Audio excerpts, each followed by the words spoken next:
This episode is sponsored by Cohesity. Cyber resilience isn't just about getting systems back online. It's about keeping your business operating when disruption strikes. That's the idea behind the Minimum Viable Company, or MVC, a trusted operating core for recovery. Cohesity built the MVC to help organizations identify the essential applications, data, people, and processes required to serve customers, maintain communication, protect revenue, and meet critical obligations. By restoring this trusted operating core first, organizations can reduce downtime, accelerate recovery, and maintain continuity while broader restoration efforts continue.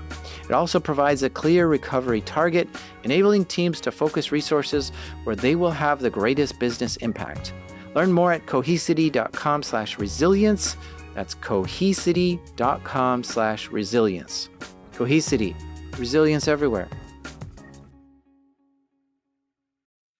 Want to hear something crazy? For a while, this show, Darknet Diaries, was banned in India.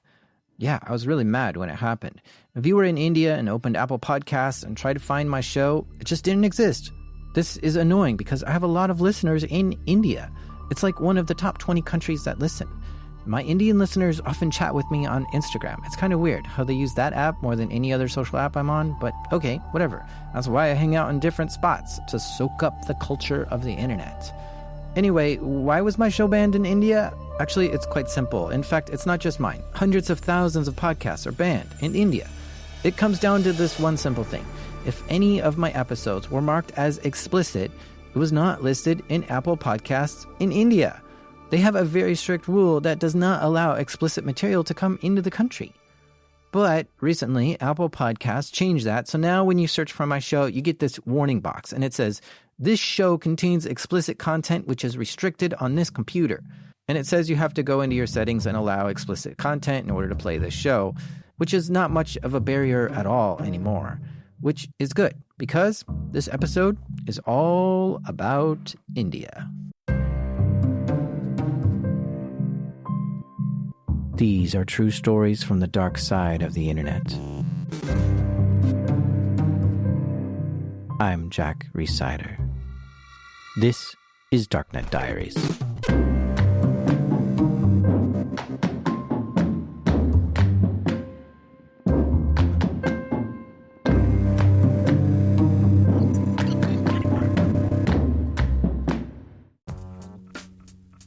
This episode is sponsored by Rippling.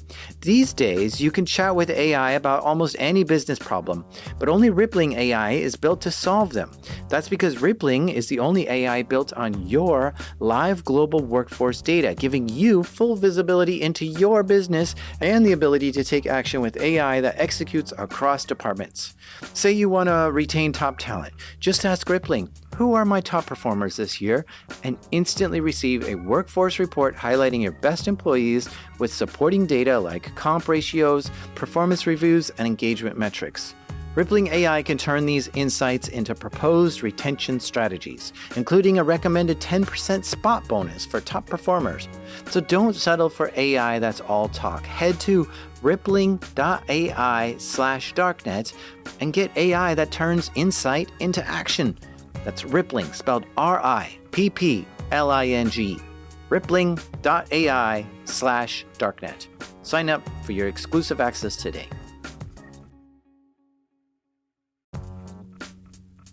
This episode is sponsored by SpyCloud. Everyday stolen identity data like credentials, session cookies, PII, and more flows through criminal underground markets. Most companies don't know what's been exposed until it's too late. For the last decade, SpyCloud has existed for one reason: to disrupt cybercrime and end criminals' ability to profit from stolen data. That mission has never been more urgent. SpyCloud's latest idea has been to recapture darknet data from successful phishes, info-stealer malware, combo lists, and breachers to put it to good use. They transform it into automated identity threat protection using advanced analytics and AI to protect workforce, consumers, and supplier identities from authentication bypass, session hijacking, account takeover, ransomware, and fraud. Don't wait to become the headline. Find out what criminals already know about your organization. Get your free Darknet exposure report at spycloud.com/darknetdiaries. That's spycloud.com/darknetdiaries. Actually, the heart of the story isn't about India. Let's get technical here. This is a story about Kashmir. Now, Kashmir is a region of land that exists between China and Pakistan and India. It's very mountainous. In fact, the Himalayas run right through Kashmir. And I want to tell you the story about Kashmir that I watched unfold live right in front of me. It was wild and crazy, but went mostly unnoticed. Now, Kashmir is a complicated topic. Just to give you an example, if you look at Google Maps and try to see where Kashmir is, there aren't any solid lines that define its border. And it's tucked in between the countries of India, China, and Pakistan. And where all these countries come together is Kashmir. Millions of people live in Kashmir, but it's not a clearly defined country with clearly defined rulers or clearly defined borders or a clearly defined government.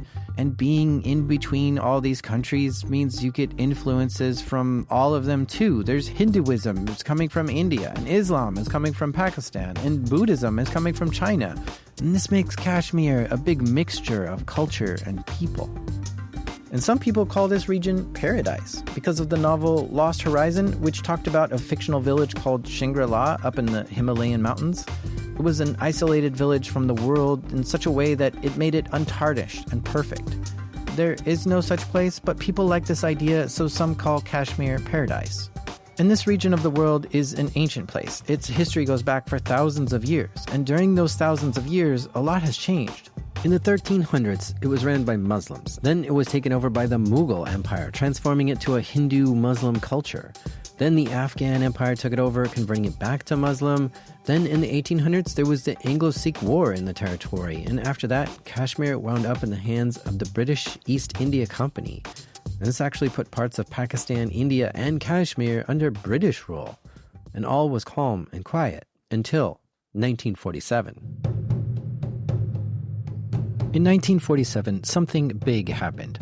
The British East India Company dissolved, and new nations were established. This was the year that both India and Pakistan gained independence, pretty much forming two new nations. But the area of Kashmir, it wasn't clear which country that should fall under.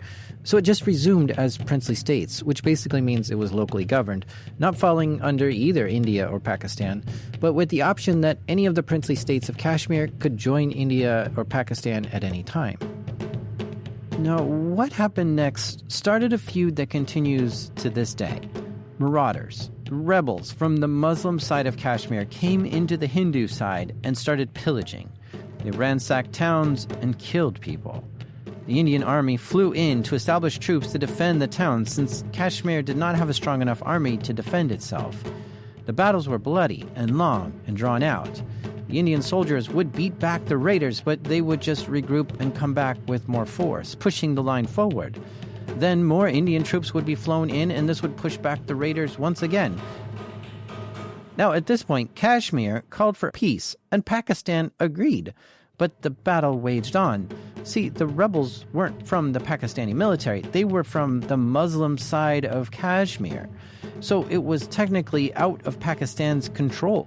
They were denying involvement with this. But the battles continued. Raiders would attack the Indian armies, pushing them back, and then India would regroup and push back the other way. Towns were overtaken by marauders, set fire and looted. And the Indian army would come liberate the town and gain control of it. And this waged on all through the winter. Now, winter in the Himalayas is not a friendly place, yet many of these battles took place in the mountains in the snow. And many troops would have to cross the mountains to get the high ground on the enemy, hiking up over the snowy peaks with all their gear. It was brutal. This war went on for 2 years, and I'm sure at some point Pakistan had to have joined the fight because they were seeing that this was an opportunity for them to take parts of Kashmir for good. And they did occupy parts of Kashmir during this. But eventually, after 2 years, the dust settled and an official ceasefire was called. Who won? I don't know, but I do see a body count. 1,100 Indian and Kashmir soldiers dead and 6,000 Muslims dead. It appears that India had secured the southern territories, but Pakistan still had control over some of the western areas, and that's how it was going to stay. Things sort of became relatively quiet and calm until 1965.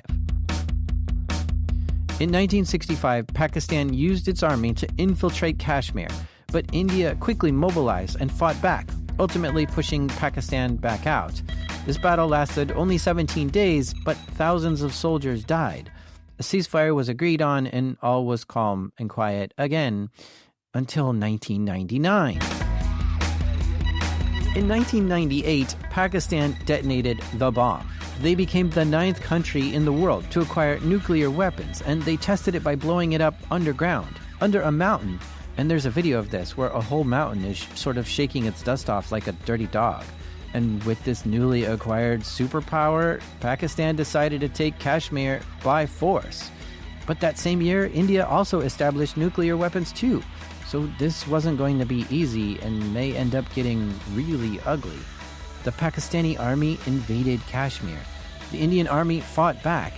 And this looked really bad for Pakistan. They seemingly were the aggressor here, and they just didn't seem to be coordinated. So they were pushed back, and a ceasefire was agreed on. Hundreds of soldiers on both sides died during this battle. And after that, things were not quiet or calm ever again. As you can see, tensions between these four entities just keeps heating up. It's not a battle between just India and Pakistan. There are many people who live in Kashmir, millions of people, and they also want their own independence. And China doesn't want to lose its grip on the region either. So for the last 30 years, this has been the most militarized area in the world. India has just been sending troops there en masse. Some say there are well over 600,000 Indian troops in Kashmir. 600,000. And India will say that they're just protecting Kashmir from terrorists and militant Muslims. But the UN has investigated some of this and found the Indian military has not been so good themselves. They have repeatedly infiltrated into the Muslim side of Kashmir and killed or kidnapped people. Often these are militant groups, but innocent civilians will get caught up in the gunfights or get mistargeted. Like I was saying earlier, there's no clear border of Kashmir. Instead, they have something called a line of control. On one side, it's controlled by Pakistan, and on the other side, it's controlled by India. And this line of control is fortified by a wall or a fence, with highly armed military guards defending the borders. On a weekly basis, you can see people throwing rocks at each other or demanding freedom from the other side to just leave. And this can often heat up and become ugly. And it's not uncommon to see someone open fire on the rival military or throw bombs over the fence. And this is just the current state of living in Kashmir now. It's brutal, raw, and horrible. There's no peace there. There hasn't been for the last 40 years. And if you add up all the people that have been killed or went missing in that time, the numbers are staggering. Upwards of 70,000 people have gone missing in the last 30 years, just from military conflicts. And sometimes mass graves are found where over 1,000 bodies have been buried. So if you can imagine this history going on for the last few decades, it brings us to now, 2019. Kashmir still hasn't completely moved to either Pakistan or India rule. About half of Kashmir is under India law, and a third is under Pakistani law, and the rest is still locally governed, which makes it a very complicated region. And it's a contested territory, a PvP zone. And this is a region where there are ever-present military soldiers standing ready in case the enemy comes in. And so in 2019, on February 14th, a convoy of Indian soldiers were traveling in a van going through Pulwama, one of the Indian-controlled cities in Kashmir, when terror struck.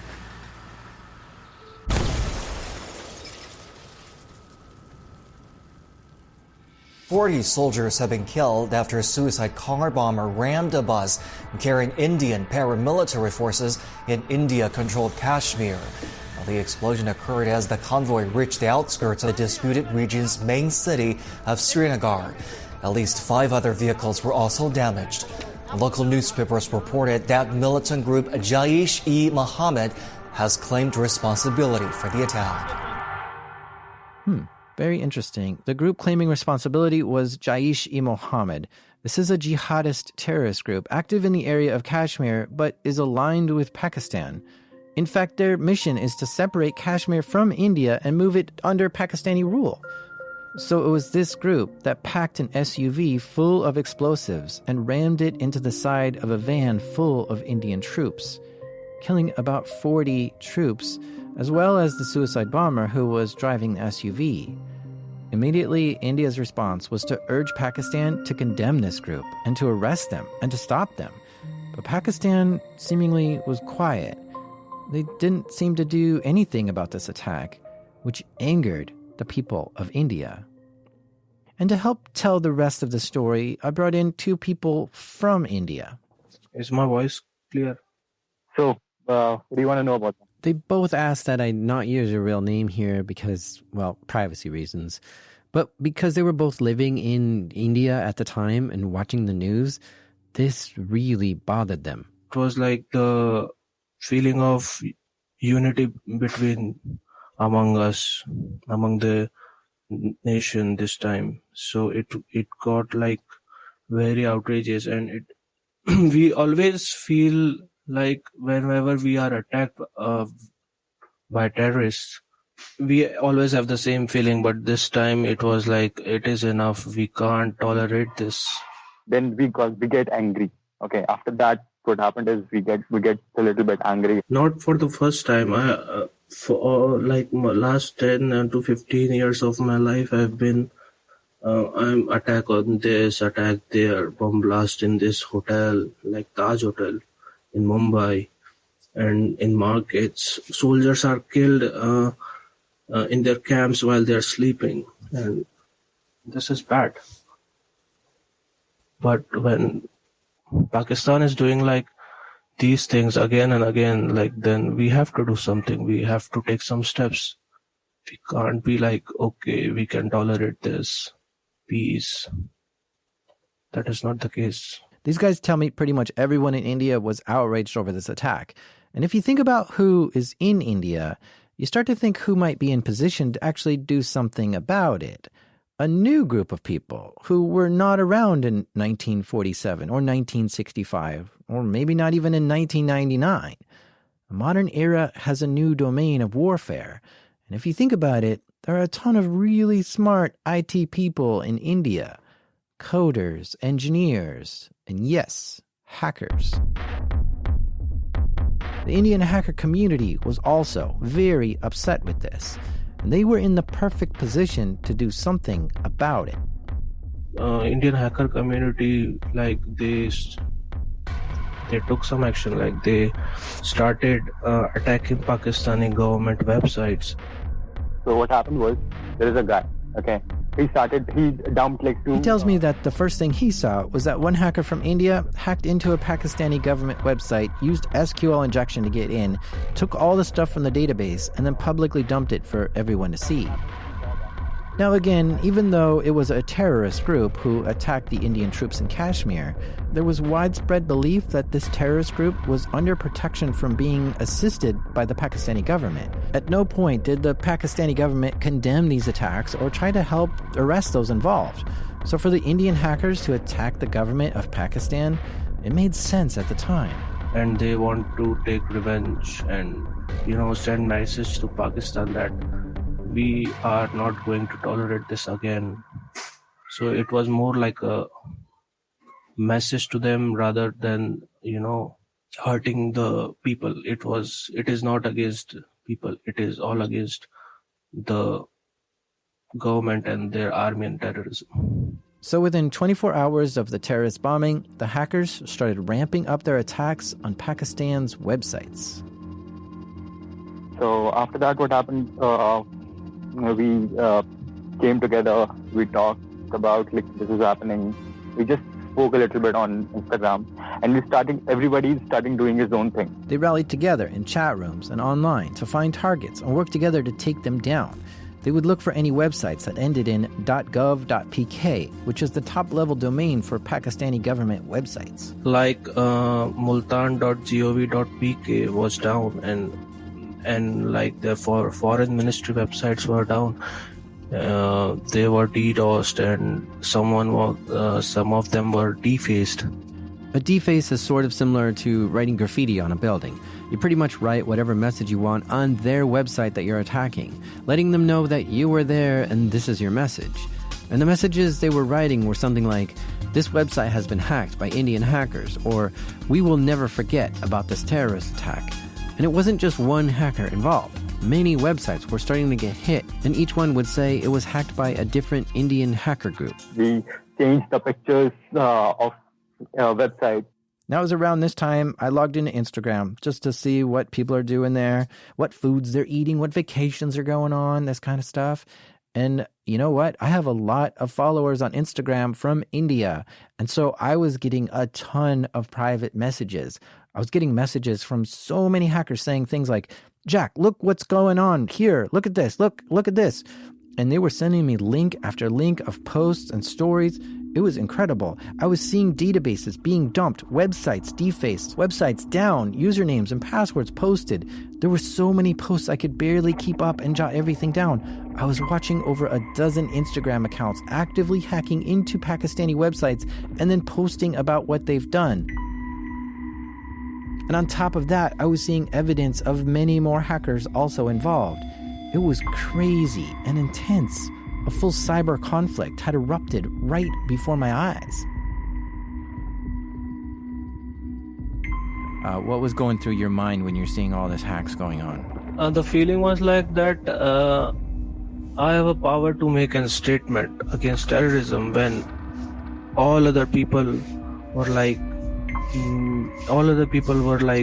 want to do something. We were actually doing something, like as a cybersecurity person for our country and for the martyrs that were died for the country.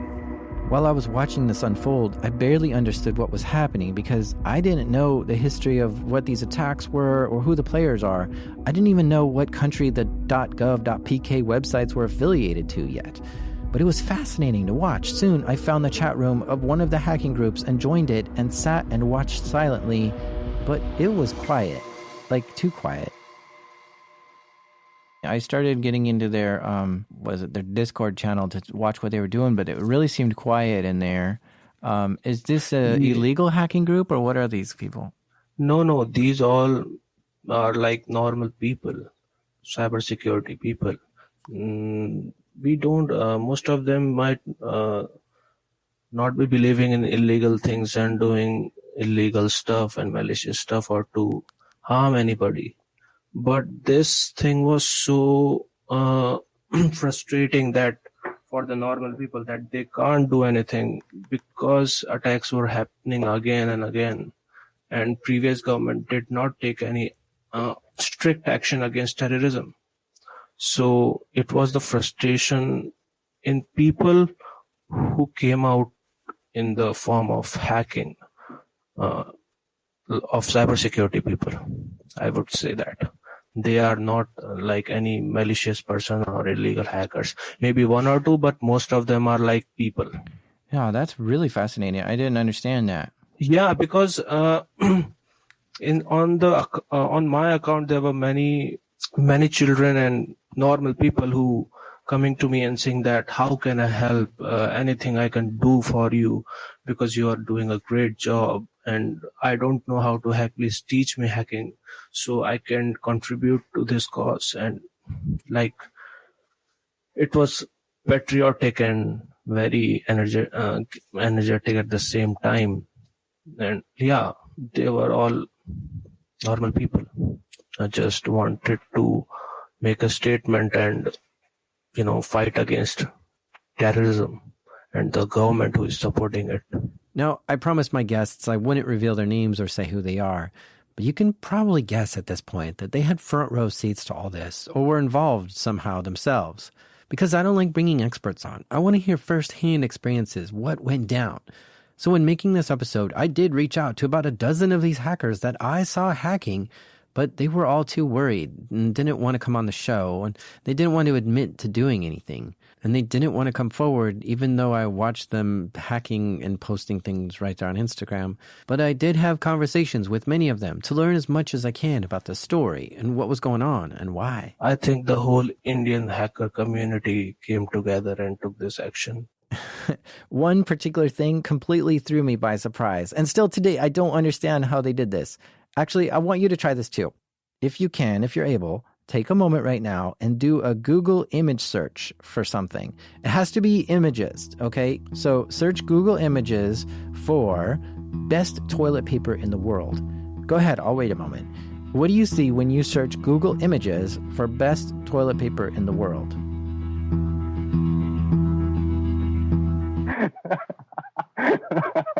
If you Google that, you will get Pakistan's, I think, flag and prime minister, the president. I think his name on a toilet paper, his picture on a toilet paper, like Pakistani flag. Yeah, that's right. Somehow the hackers rigged the Google algorithm so that if you search Google Images for best toilet paper, it shows a picture of Pakistan's flag. And yes, you can still see that today, right now, if you look. Someone please explain to me how they did this. The Pakistani reporters were saying that we switched Imran Khan's picture. Exactly, I don't know who's president or prime minister of Pakistan, but he changed his picture through a toilet paper or something, toilet seat or something like that. I didn't do it. He did it. I don't know, it's some other guy, but he did it, and he was on. That thing was on the news, flashing and everything. Jeez. And whether these hacks were effective or not, it all fueled the frenzy of what was going on. Even these tiny slaps in the face that might not have done any damage at all were all wins for the hackers. And wherever you looked, the hackers were winning really well. The IT and hacker community of India was completely owning so many Pakistani websites. It was a massacre. These hacks continued all night long. Stay with us to find out what happens next, because what happens after this takes everyone by surprise. This episode is sponsored by Delete Me. Have you ever thought, I should really be doing something to protect myself from stalkers, scammers, and hackers, but you're not sure what? Here's what you should do. Go to www.joindeleteme.com/darknetdiaries and enter code DD20 and you'll get 20% off Delete Me. And a few years ago I signed up and Delete Me got busy scouring the internet for my name and gave me reports on what they found and deleted stuff. Take control of your data and keep your private life private by signing up for Delete Me. Now at a special discount for my listeners, get 20% off your Delete Me plan when you go to www.joindeleteme.com/darknetdiaries and use promo code DD20 at checkout. The only way to get 20% off is to go to www.joindeleteme.com/darknetdiaries and enter code DD20 at checkout. That's www.joindeleteme.com/darknetdiaries, code DD20.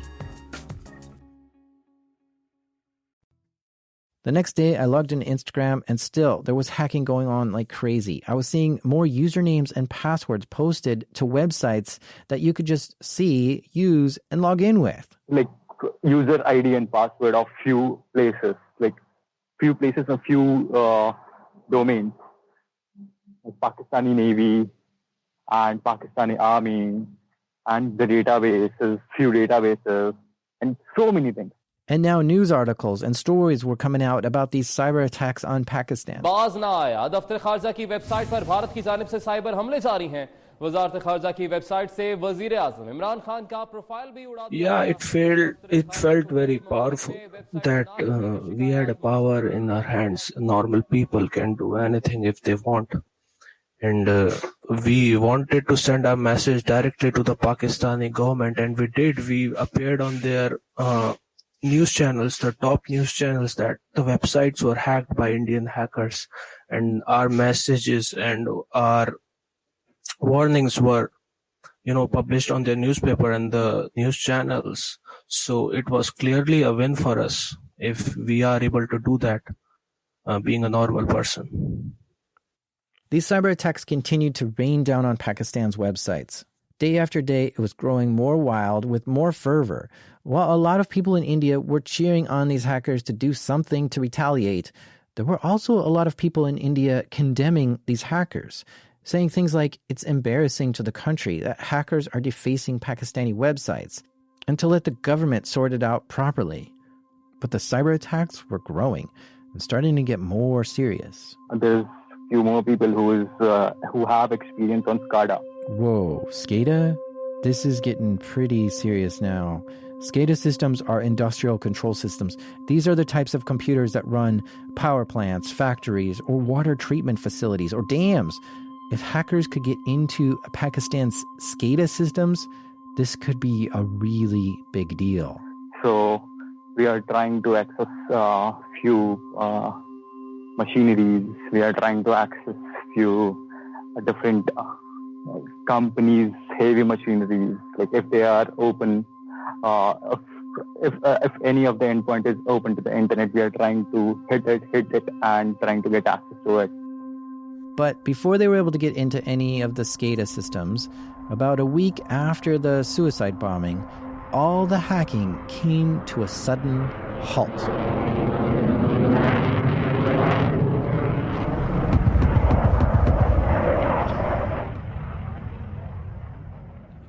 It's to India now. That country says it has destroyed a militant camp inside Pakistan in an overnight airstrike across the ceasefire border known as the Line of Control. Indian media is reporting some 200 casualties in the raid on the alleged camp in Balakot. Pakistan acknowledged that Indian military aircraft had violated its airspace, but denied the reports of casualties. The Indian military flew jets into Pakistan and bombed the militant camp thought to be where the terrorists were training.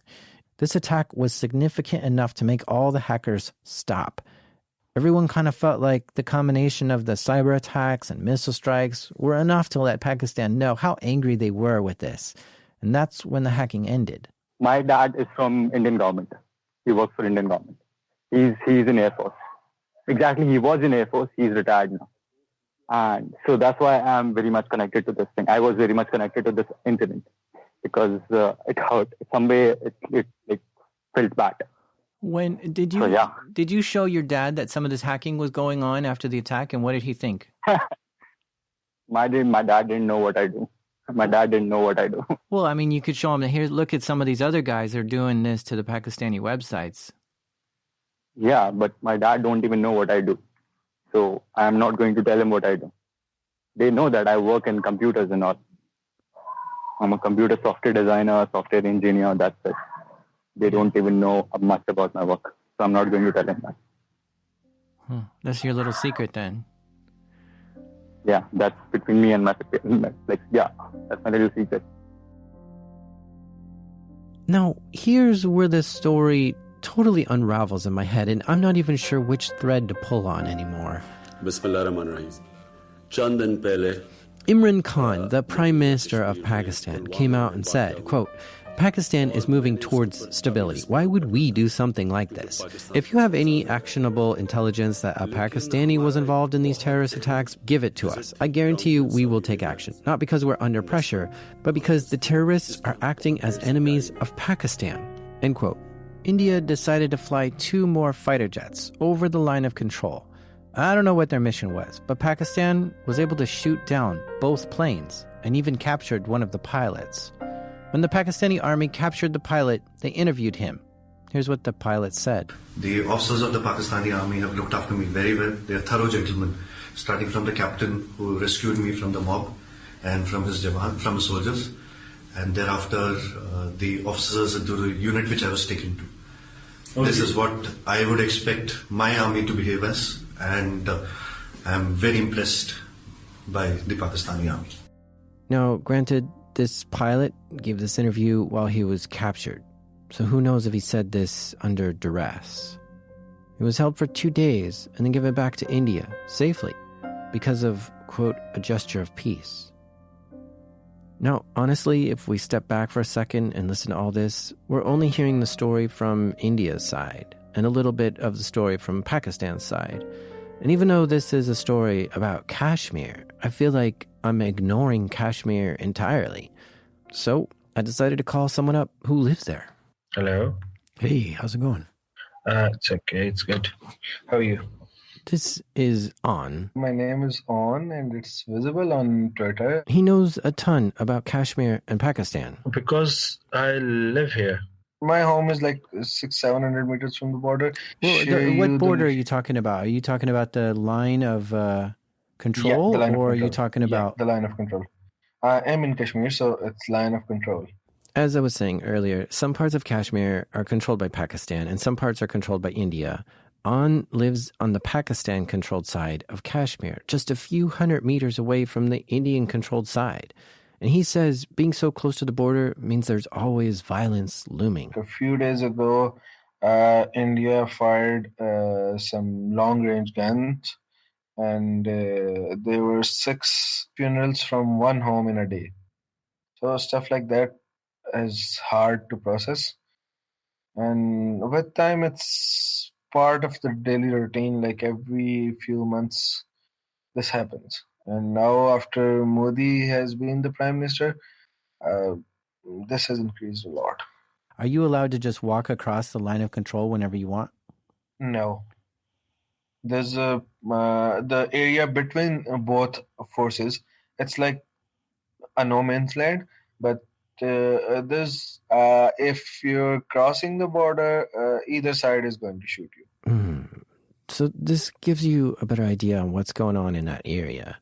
And On here pays a lot of attention to the politics that goes on. Now, the part which the Indian guys you had on podcast missed, that the guy who blew up, how was he rationalized? Oh yeah, back to this terrorist attack that killed 40 Indian soldiers in Kashmir. After all this settled down, some investigations took place to see what happened. They found out more about this terrorist who did this attack. His name was Adil Ahmed Dar. He was from Lethapura in Kashmir, the Indian administrated Kashmir. Oh, he's from the Indian-controlled side of Kashmir? Okay. No, I'm reading an article in the online newspaper India Today, and in this article they interviewed the guy's dad.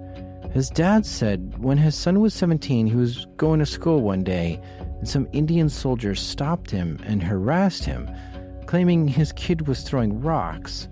His dad says the Indian troops beat him up that day and hurt him, and told him not to throw rocks. And this, I guess, planted a seed in this 17-year-old, and he grew tired of Indian troops in his town mistreating the people of Kashmir. So for the next 3 years, he grew more and more hateful of those Indian troops. And after that, he wanted to join militants, so he joined a militant group. He went to the Pakistani side of Kashmir, and he got trained there by the militant group, and he came back. And then he blew up the van. Now, that's a point where everyone chooses to see it differently. Like, if someone from Kashmir chooses to say it, he would say that he was fighting against the oppression. If someone from Pakistan side chooses to see it, they might see it like, okay, we got something out of it. Like we killed a few soldiers, and definitely when the Indians would see it, they would see it like, okay, this was a terrorist who killed our troops. But the point is, these were the troops who beat him up and harassed him while he was coming back from school. He was a kid. He was 17 years old. 17 or 20. He was 20 years old when he blew up. See what I mean by how complicated of a situation this is? There's so many nuances and so much violence that happens on a daily basis there that there's no way to know who or what or why some violence happens and if it's justified or not. There's so many strong and heated opinions from nationalists and separatists and multiple factions and countries. It's a mess. But despite this information, there are still people from India who strongly believe that Pakistan is fighting a proxy war. And this is where the Pakistani government might be giving weapons or intelligence to the militant groups, such as Jaish-e-Mohammed, to fight the Indian army. And this is so the Pakistani government can deny that they're fighting in the region at all, to avoid scrutiny from the UN or India or the world. And yeah, I don't know. This might be happening. You know what? It probably is happening. Pakistan is probably funding these militant groups secretly somehow, but at the same time, there might be other groups involved, like the UAE or Saudi Arabia. They might be giving weapons to these militant groups too. And that just complicates things even more, which I don't even want to get into that because I feel like we're getting away from the point of the story here, which is hacking. This is not a new thing. like hacking government websites or anything like that. This is not a new thing. It goes back to 2007 to 2013. This was happening on daily basis. Like every day you wake up, if you're in a IRC chat room of either side of the hackers, they're like, okay, this guy hacked our site, we are going to hack this site, and this and this and this and this. This was a like regular thing. Let me give you an example. An begins to send me links to many websites: the New York Times, the Free Press Journal, CNBC, and The Guardian. The articles are very fascinating.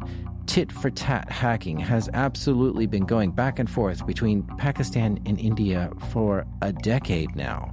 And here's just some examples. When the Mumbai terrorist attack happened in 2008, Indian hackers DDoSed and defaced some of Pakistani government websites. In retaliation, a hacker group, calling themselves the Pakistan Cyber Army, defaced the website of the Indian oil and natural gas company shortly after. And years later, Indian hacktivists hit a Pakistani airport with ransomware. And they did this on Pakistan's Independence Day, which was also the anniversary of the Mumbai terrorist attack. Some security research firms have observed that some more serious hacks have originated from India and targeted companies in Pakistan. This included some sophisticated phishing attempts and malware being sent. It's unknown, but this could have been the work of the Indian military, but there's just no solid evidence of that. And then around the same time, there's been a series of hacks against Indian embassies, and these are email phishing attempts with nasty malware attached, and the malware calls back to IP addresses located in Pakistan. These attacks are also more sophisticated than what a typical hacker might try, and which makes some people think this might be the work of the Pakistani army. However, there's no proof of that either. And a few years back, a hacker group calling themselves the Pakistan Cyber Army hacked into the CBI, which is India's FBI, and this made a lot of news. And in 2015, some Pakistani hackers got control of the website nic.in. Now, this is a big deal because this website controls the entire domain registry for all websites ending in .in, which is India. These are the guys who manage the .in domain. And they were hacked by Pakistani hackers. If you control this website, you could theoretically have control over every website that ends in .in. And this article I'm reading says because of this hack into nic.in, over 30,000 websites were hacked in 2014. From a cyber perspective, this is not I won't say it's a new thing. Like 2 days ago, there was a guy who hacked BJP Delhi. Did you get that? Did you heard about that? Yeah, actually I saw Elliot Alderson tweeting about this first. Some hackers defaced India's Legislative Assembly website. India's official party's website, and it was hacked. And who hacked this one? There's a guy named Mohammed Bilal. He hacked the site. And where's he from? He's from Pakistan. So, like I said, this is not a new thing. This keeps happening every few weeks. Holy cow. This is nuts. Yes, of course, when tensions are high in the real world and people are throwing rocks or shooting guns at each other, you can absolutely expect a cyber conflict to also be waging online too. And now that I look at it, yeah, it's happening in a big way. There's a law in India called Article 370, which gives Kashmir a sort of independence, allowing Kashmir to choose who should govern it. Well, that law got revoked in August, which means India has taken official control of Kashmir. It's no longer an option by the local government. It's now part of India. Well, as you can imagine, this was met with a lot of protesting. First, let me play a clip for you from within the Indian parliament when this was initially announced. I can't understand what they're saying, but I want you to listen to the way this was received within Indian parliament.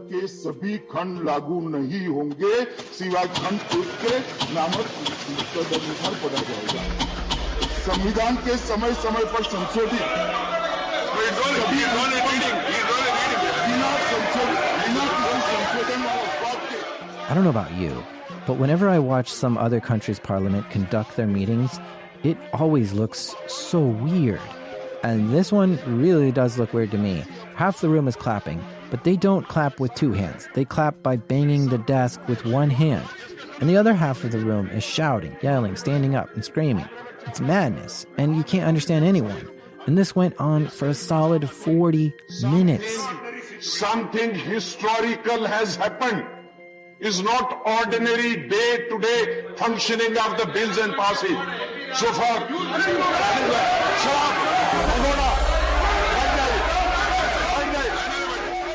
soon after Article 370 was revoked, protests erupted. First, large crowds of people living in Kashmir took to the streets to protest, saying they want Kashmir to be free and independent.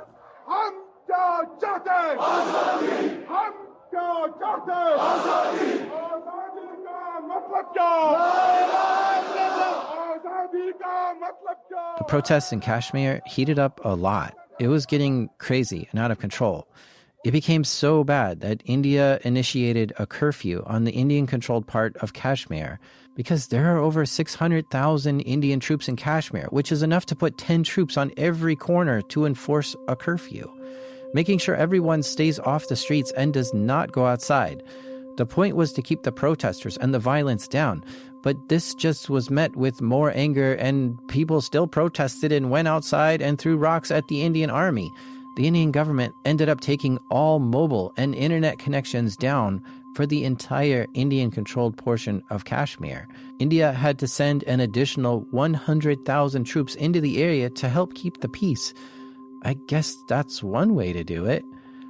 The curfew and the internet and mobile outages stayed on for a week, and then 2 weeks, and then 3 weeks, and 4 weeks. Now, there are millions of people who were subject to this curfew. Like 8 million people live in this area. And so you can imagine this was met with protests on a daily basis. Rocks were thrown at the Indian army, who would then retaliate with pellet guns or tear gas or other weapons, telling them to go back inside.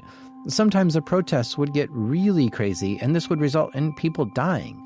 Not to mention, people were dying from lack of medicine and food, too. The curfew remained on for over a month, and then 2 months. At this point, Imran Khan, the Prime Minister of Pakistan, went to the UN to talk about this curfew. Here's what he said. What sort of a mindset would lay siege to 8 million people with 900,000 troops? Women, children, sick people, locked in as animals. What is going to happen when the curfew is lifted will be a bloodbath. The people will come out. There are 900,000 troops there. These 900,000 troops, what are they going to do when they come out? There'll be a bloodbath, and we will fight. And when a nuclear-armed country fights to the end, it will have consequences far beyond the borders. It will have consequences for the world, which is why I repeat I'm here. Because I'm warning you, it's not a threat. It's a fair worry that where are we headed? And I've come here to tell the UN, you've got to, this is a test for the United Nations. You are the one who guaranteed the people of Kashmir the right of self-determination. This is the time to take action. And number one action must be that India must lift this inhuman curfew, which has lasted for 55 days. After 3 months of a curfew, India has started to lift just a little bit of the curfew now, allowing people to go outside for a little bit every day. Shops are now open for a few hours a day, but schools remain empty. It's not fully lifted even now, today. It's still very restricted. Mobile calling is restored, but the Indian government has still banned SMS text messages, and internet is still down too. Even though I had someone who lives in Kashmir talk about life there, I still feel like this episode barely hears the voices of people from Kashmir. They've been fought over by 2 nuclear-armed countries for a long time, and during that time, they haven't been treated well by either. It's like the old saying, when 2 elephants fight, the thing that suffers the most is the grass. They deserve peace and freedom, not the constant sound of gunfire over their heads. And here they are, under a curfew set on them by the Indian government. Taking away internet from the people is not a good way to treat your own people. So yeah, this region of the world, I don't know. It's a flashpoint. Tensions have been high here for the last 90 days, for sure. But it's been high for this whole year. And even before that, the tensions have been high for the last 30 years. And before that, it just keeps going and going for thousands of years. And when tensions are this high, hackers will take action into their own hands and do what they know how to do. Use a computer to get into things that they aren't supposed to get into and cause damage and destruction. And this is a way to protest. And it shows how angry you are. And now I'm tuned into this. So I'll be watching to see what unfolds between Pakistan, India, and Kashmir.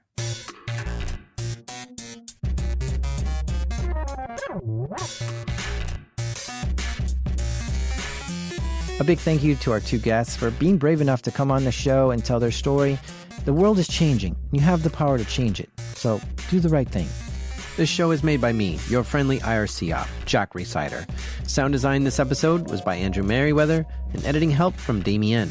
Our theme music is by Breakmaster Cylinder, who wants me to tell you it's a car part.